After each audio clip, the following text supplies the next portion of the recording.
Allez, c'est parti pour cette séance d'interview. On va parler tout de suite évidemment emploi, mais emploi par le biais du logement, puisque ce sont des choses qui sont intimement liées.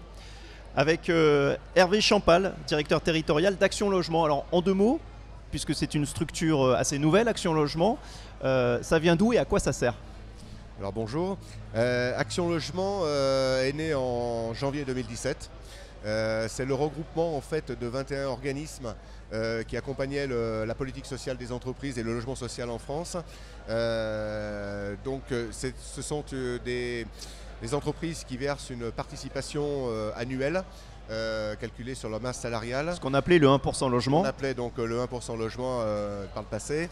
Et qui aujourd'hui, ces fonds servent à redistribuer des prestations auprès des salariés, des prestations d'aide au logement, des prestations qui permettent l'accès au logement, et également aussi très proche et en relation avec les territoires, le financement des bailleurs sociaux pour le logement social. En quoi c'est une question qui concerne l'emploi? Alors c'est une question qui concerne l'emploi pour la bonne et simple raison, c'est qu'aujourd'hui on connaît les difficultés qu'ont les salariés et les jeunes à trouver un logement lorsqu'ils trouvent un emploi. La grosse problématique des entreprises aujourd'hui, c'est effectivement non pas forcément le recrutement, mais les capacités à pouvoir apporter des solutions logement aux salariés de manière à ce qu'ils puissent travailler sur place. Ça c'est un problème récurrent, fréquent? Alors c'est un problème assez récurrent et assez fréquent, notamment sur les grandes métropoles, puisque la problématique le logement est connue.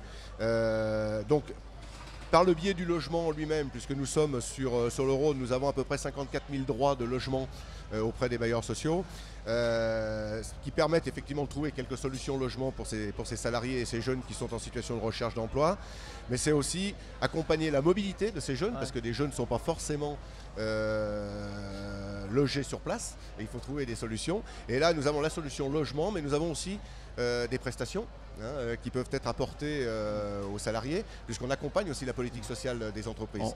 On va parler des services juste très concrètement. Voilà, un jeune qui décroche ici sur le village des recruteurs un job, mais qui est freiné parce que les loyers sont prohibitifs à Lyon, on le sait.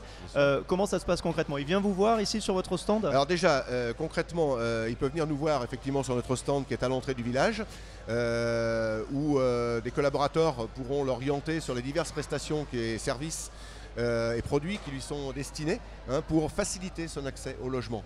Ensuite, lorsqu'il aura trouvé un emploi via son entreprise, puisque l'entreprise doit être précurseur pour cette recherche de logement, il fera une demande de logement où nous pourrons éventuellement l'aider à rechercher un logement dans le parc social.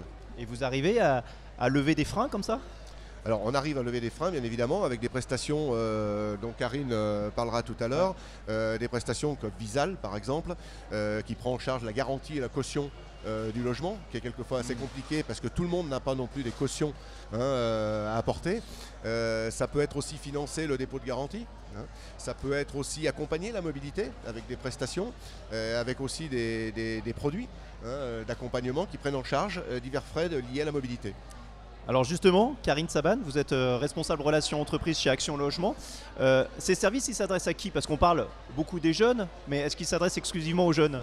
Alors c'est un public varié en fait. Le rôle d'Action Logement est d'accompagner un public varié, que ce soit des salariés, des jeunes, des étudiants, des jeunes en alternance, en leur proposant des services diversifiés, que ce soit donc je disais, l'avance le CAPAS, le financement du dépôt de garantie, l'aide Mobili Jeunes pour les jeunes en contrat d'alternance, ou alors la recherche de logements locatifs, ou alors possibilité d'obtenir des prêts pour des salariés qui souhaiteraient acquérir leur première résidence principale, et le dispositif Visal également.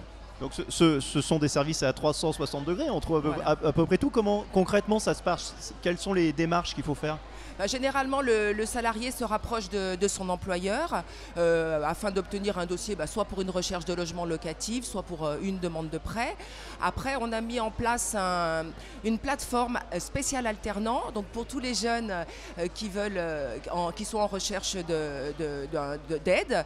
Et sur cette plateforme, vous avez la possibilité, enfin le jeune en s'inscrivant sur cette plateforme peut vérifier les services auxquels il peut prétendre, comme l'aide Locapas, le dispositif Visal et surtout l'aide Mobili Jeunes. Dernière question, est-ce que ça fonctionne pour les salariés pour lesquels les entreprises ne cotisent pas au 1% logement? Alors, pour les jeunes en contrat d'alternance, ils peuvent bénéficier du service de l'aide Mobili Jeune. Hein, c'est ouvert à tous les salariés. Également l'avance Locapass, puisque c'est un droit ouvert, ou l'aide Mobili Pass, où c'est possible également, et le dispositif Visal. Merci beaucoup. Je vous en Et prie. puis, on vous retrouve donc Action Logement sur votre stand ici au village des recruteurs, à l'entrée du village. C'est ça. Une interview que l'on retrouve de notre côté sur la page Facebook et YouTube du village des recruteurs. Merci.